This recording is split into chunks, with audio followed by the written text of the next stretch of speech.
levenslustig, geestig, empowering, moedig, zingend bezagen.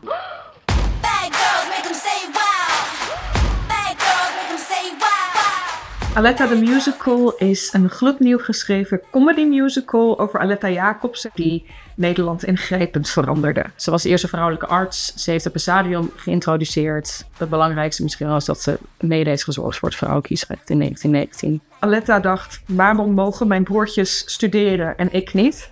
En die is gewoon doodleuk het wetboek erop na gaan slaan. Zag, daar staat helemaal niet dat ik niet zou mogen studeren. Die heeft de pen opgepakt, een brief geschreven naar de minister-president. En ik kreeg gewoon toestemming om te gaan studeren. Ja, daar zit gewoon heel veel humor in. Zo iemand die om zich heen kijkt en gewoon zegt, ik wil niet breien. Feminisme wordt vaak gezien als een heel serieus onderwerp. En dat is het ook.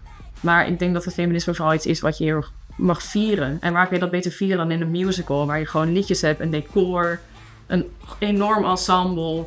Een all-female band. Dus alleen maar vrouwen in de band die deze muziek gaan spelen. Om echt Aletta te vieren en wat ze teweeg heeft gebracht. We maken Aletta the Musical echt met een droomteam van cast en creatives. Waaronder Daisy van Doeveren, Gaia Eijkman, Jacob de Groot, Kees Boot, Valentijn Benaar en de hilarische Eva van der Gut. Ik hoop dat het vrouwelijk publiek dat naar onze musical komt, dat ze zich gezien voelen, enorm geïnspireerd en strijdbaar onze zaal uitloopt. Maar ik hoop ook echt enorm dat mensen hun vaders, broers, neven, buurmannen meenemen. Omdat nu wereldwijd vrouwenrechten onder druk staan, hebben we solidaire mannen nodig die zich hard maken voor ons, die met ons mee die strijd voeren. Dat ze de zaal uitlopen en voelen niks is onmogelijk. Ik wil niet breien.